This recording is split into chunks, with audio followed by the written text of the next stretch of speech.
Siamo partiti dalle informazioni esistenti che c'erano in letteratura e in bibliografia, le sono state raccolte, ordinate e poi abbiamo fatto alcune azioni sperimentali. Queste attività sperimentali sono incominciate a dicembre del 2020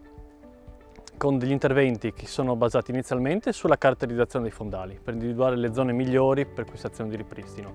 e dopo su uno studio e monitoraggio delle caratteristiche dell'acqua, del sedimento, delle popolazioni di specie competitori e quant'altro.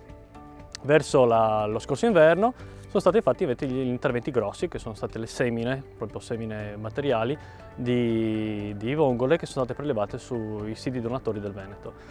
Sono state distribuite in due diverse occasioni, su due siti che sono stati reputati i migliori in assoluto per accogliere questa specie. E quindi, dopo aver fatto questo grande intervento di ripristino, è stato fatto un progressivo monitoraggio che continua ancora adesso per capire esattamente come evolve la situazione e il risultato di questa attività. Il risultato è andato bene perché è stata un'azione che è partita da delle necessità del territorio, quindi proprio dal bisogno dei pescatori, e con loro si è instaurato un ottimo rapporto di collaborazione che proseguirà anche nel tempo, si spera, con altre attività che dovremo fare in loco.